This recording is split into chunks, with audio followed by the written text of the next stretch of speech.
एक वॉर चल रहा है मिडिल ईस्ट में और उसका इम्पैक्ट सिर्फ ऑयल प्राइसेस पर नहीं, इंडियन स्टॉक मार्केट पर भी डायरेक्टली पड़ रहा है।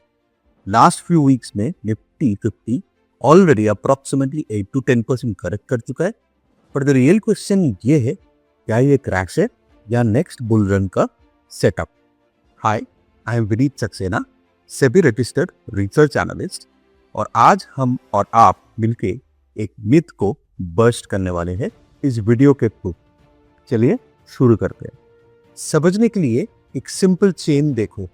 इंडिया अपना मेजर ऑयल इंपोर्ट करता है, इसीलिए जब क्रूड बढ़ता है मार्केट प्रेशर में आता है। Now what happened recently? Recent data देखें तो निफ्टी एक दिन में 3% से ज्यादा गिर गया, 2 हफ्तों में 8% से ज्यादा का फॉल, एंड FIIs ने 50,000 करोड़ से भी ज्यादा का माल बेचा। और रीजन क्या है? Geopolitical tension plus oil spike.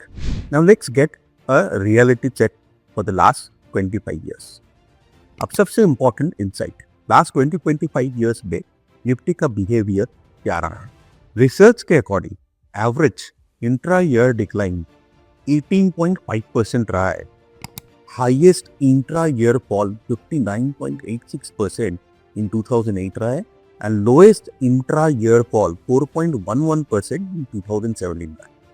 मतलब हर साल करेक्शन नॉर्मल है, क्रैश रेयर है, but here is the twist. Same period में यानी कि लास्ट 25 ईयर्स में निफ्टी का लॉन्ग टर्म CAGR 12 to 14% रहा।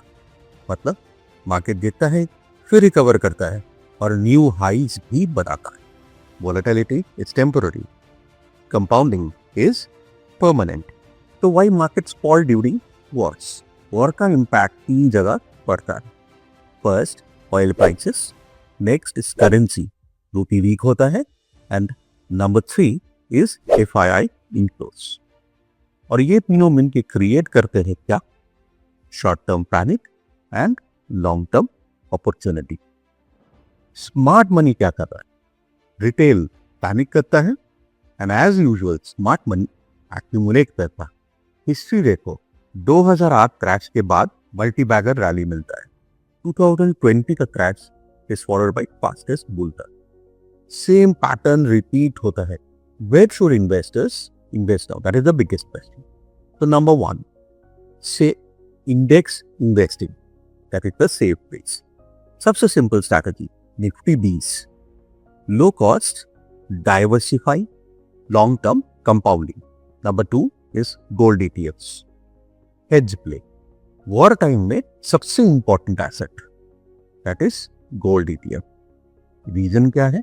Safe haven demand, that is the currency hedge also, and act as a protection towards inflation. Number 3 is defence sector.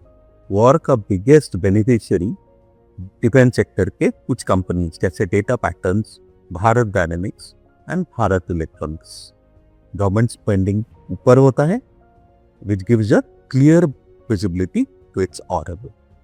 Number 4 is oil exploration companies. Crude बढ़ता है, profits बढ़ते हैं। ये तीन कहाँ नजर आता है? ONGC and Oil India Limited जैसे कंपनीज में। Number 5, power and infra, that is a long term bet. Energy demand plus capex cycle is equal to long term growth. Now what to avoid?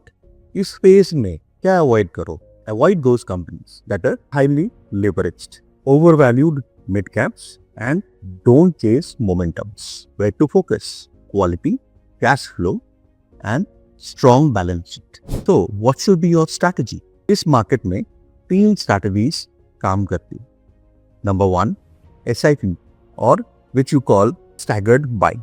Number 2, sector rotation. Number 3, asset allocation, equity plus gold plus debt. हर war, हर crash, हर panic में एक ही चीज repeat होती है, markets fall faster but recover stronger. और जो इन्वेस्टर्स पैनिक के टाइम इन्वेस्ट करते हैं वो ही नेक्स्ट बुक रन में मैक्सिमम वेल्थ क्रिएट करते हैं। आप क्या करोगे? पैनिक सेलिंग या स्मार्ट एक्यूमुलेशन? कमेंट में बताओ।